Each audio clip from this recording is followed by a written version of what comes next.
There is a moment most people recognize instantly. Someone sends you a message. I'm 5 minutes away. And before you even finish reading it, something shifts inside you. You look around your space. Clothes on the chair, dishes in the sink, things slightly out of place that you have been ignoring all day. And suddenly, you move. Not slowly, not thoughtfully, fast. You grab things, you hide things. You wipe surfaces that did not matter 5 minutes ago. You create order out of chaos in minutes. And when the door opens, everything looks fine, clean enough, put together enough. They walk in and say, "Wow, it's so clean." And you smile. You say thank you. But there is a strange feeling under that moment because you know something they do not. This is not your baseline. This is a performance. Now think about someone else. You probably know at least one person like this. You show up at their place unannounced. Random day, no warning, no preparation. And their space looks the same. Not perfect, not staged, but consistently clear. Counters are clean. Things are where they belong. Nothing feels out of control. And the strange part is, they did not do anything special. They did not rush. They did not prepare.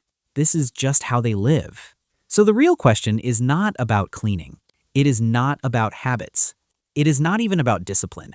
The real question is this: why does it feel natural for them and forced for you? Most people answer that question quickly. They say discipline. They say willpower. They say motivation. But that explanation does not actually hold up because discipline implies resistance. It implies effort against something you do not want to do. It implies friction. And when you watch people who naturally maintain order in their space, something becomes obvious. They are not fighting themselves. They are not forcing anything. They are not pushing through resistance. They are simply maintaining a state that already feels normal to them. In psychology, there is a concept called internal locus of control. It sounds technical, but the idea is simple. Some people do not just believe their actions matter. They feel it deeply, almost physically. When they move something, it matters. When they organize something, it matters. When they maintain something, it registers as meaningful. Not intellectually, but internally. So when they put something back where it belongs, it does not feel like effort. It feels like alignment, like control, like confirmation that their actions shape their environment. Most people agree with that idea, but they do not experience it. These people do, and that difference changes everything. Now, here is where it becomes uncomfortable, because not everyone develops that, and it is not random. If you grew up in an environment that was stable, predictable, and structured, your brain learned something early. It learned that actions lead to outcomes. That effort produces change. That small behaviors matter. You clean something, and it stays clean. You organize something, and it remains organized. You fix something, and it stays fixed. That consistency builds a belief. Not a conscious belief, a felt one. A rule that operates beneath awareness. If I do something, it makes a difference. And when that rule exists, behavior becomes easier because it feels meaningful. But if you grew up in a different kind of environment, the rule changes. Not messy, not just disorganized, but chaotic, unpredictable, emotional, inconsistent, where things break and stay broken, where effort does not lead to stability, where control is temporary or non-existent. Your brain learns a different rule. Nothing I do really changes anything. And that rule is not weakness. It is adaptation. Psychology has a term for this. Learned helplessness. When effort repeatedly fails to produce results, the brain stops trying. Not because it is lazy, but because it is efficient. Why spend energy on something that does not respond? And that pattern does not disappear when childhood ends.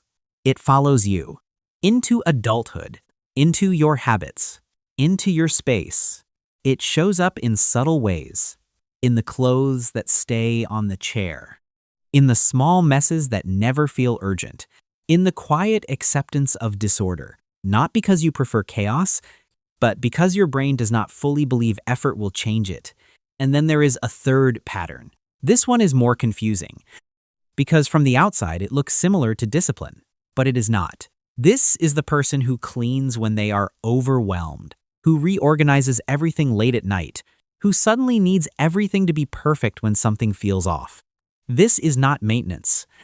This is regulation. When something emotional feels too big, too complex, too uncertain, the brain looks for something smaller, something controllable, something finite. The relationship problem cannot be solved tonight.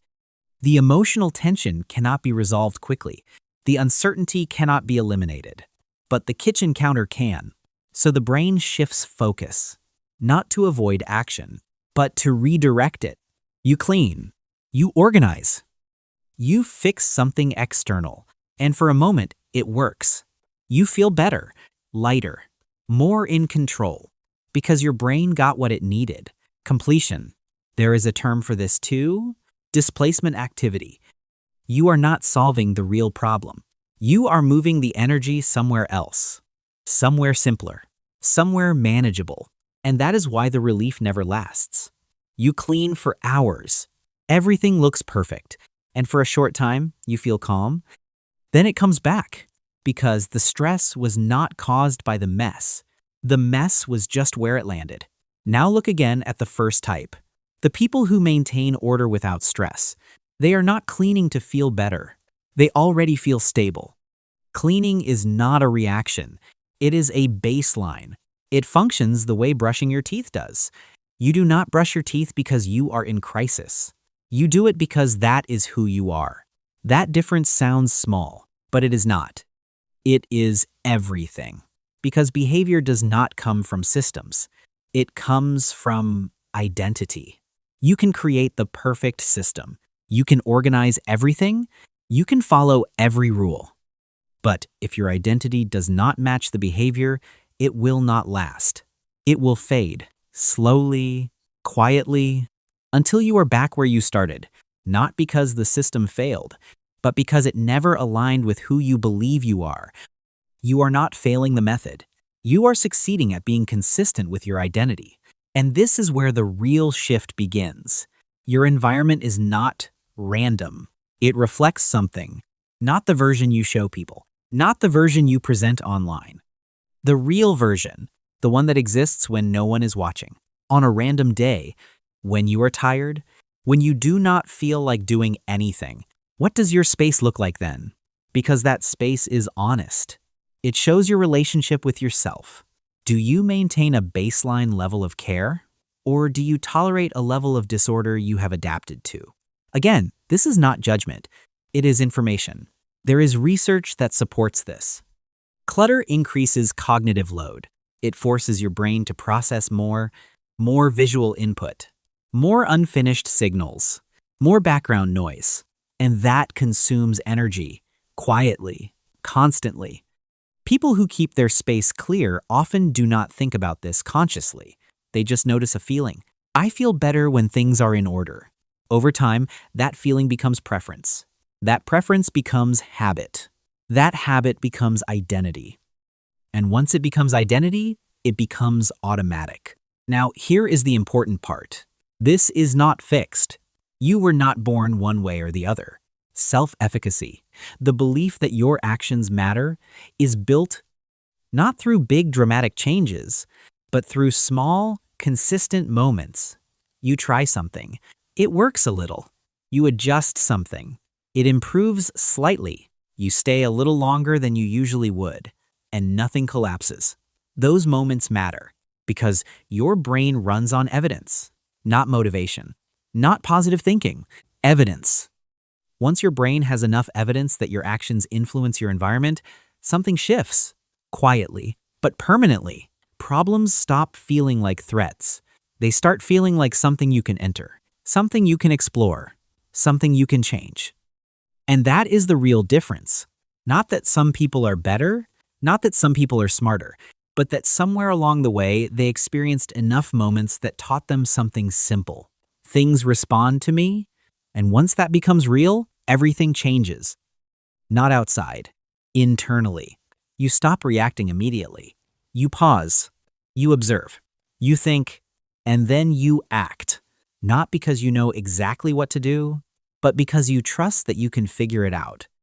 And that trust is what you are actually seeing when you look at people who seem to fix everything. They are not special. They are not different in the way you think. They just learned something that most people never fully learn.